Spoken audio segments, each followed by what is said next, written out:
Hey everyone, welcome to Katharine's Creatures. This is a series where I get to talk a little bit about and touch base upon various mythological creatures, beast beings, and the like, pulled from lore worldwide. And I always like to preface by saying I am not a linguist, so if I mispronounce anything along the way, I do apologize in advance. And today, as episode 145, I wanted to talk about the Obambo. Hopefully I pronounced that correctly, or close to it. Obambo or Obambou. And this is a supernatural being or entity that kind of belongs to various tribes from Central Africa. And overall, it is viewed as some kind of evil entity, spirit, has a ability to possess people and powers to do more or less evil, though on occasion can actually do some good as well. And among its many powers is the idea that it can bring upon various sicknesses and illnesses to people. And on the good side, it'll actually build homes. It's linked to the idea of building homes, and we'll get to that in a moment. But the Obambo, again, has several different tribes of Central Africa that believe in it, and certain tribes refer it to more or less paralleling to what some other people in like the European cultures view as like a devil or something akin to it.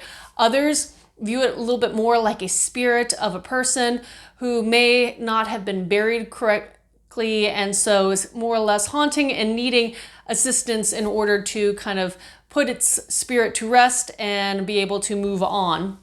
Now, on the evil side of things with the possession and sickness, I wanted to talk about a couple different particular tribes and their theories. There is the Komi tribe, and this particular group views the Obambo as this dark entity who brings illness. And so whenever someone in their tribe becomes severely ill, a lot of people become suspicious and wonder if this illness is in fact caused by an Obambo inflicting misery on the poor ill person. And so in those cases, they'll bring a doctor or more or less maybe a witch doctor, and that goes by the name, and again, hopefully I pronounce this correctly, Goanga? Something like that. I really am trying. And anywho, this doctor will come and determine if the illness is caused by the Obambo. And if it is, what they think is the spirit actually lives in the bowels of the person, causing the infection, causing the illness, causing the sickness to occur. And once it is determined that this spirit is the culprit, the family and friends of the ill person will gather around the sick person and try to make a racket, make as much noise as they can in order to drive out the evil spirit. And once it's gone, the person theoretically will get better and go on with their lives. Now, in a different tribe in Central Africa, and again, hopefully I pronounce anything close to correct, is the Mpongwe tribe. And in this one, their belief about the Obambo is actually it's someone can actually be born with this spirit already in them. And in those cases, the spirit will actually cause the person to become mad over time, or in fact, during birth, the poor person who has the Obambo spirit already in them is immediately mad from the point of being born. So those are very terrifying because there's not much you can do or at least what I found, there's not much you can do about that. But there are varying lores, again, depending on the tribes and the area and the population who believes in this, again, more or less evil spirit.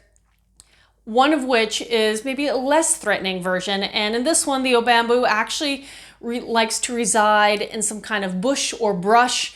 And whenever someone is, in these cases, it's a spirit who is buried improperly.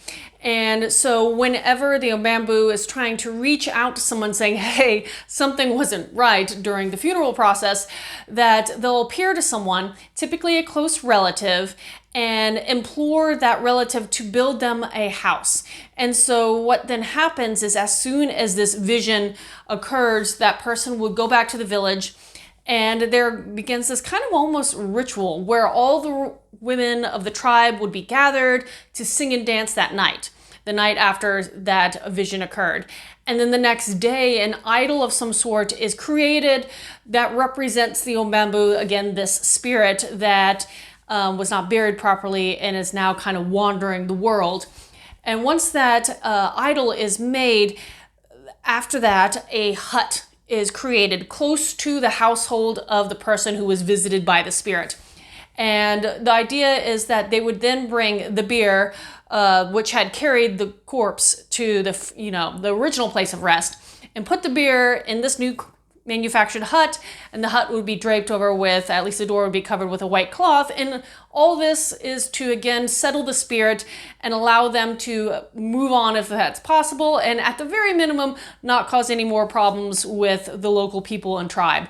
So that's what I have on the Obambou, and I thought this was kind of interesting because there is such variation that it does range from almost this demonic spirit kind of side of things all the way to the wandering spirit who just wants to go be laid to rest. So if you have any questions about this or anything else, post them in the comments below or reach out to me on any of my social media. And until next time, everyone, Skål.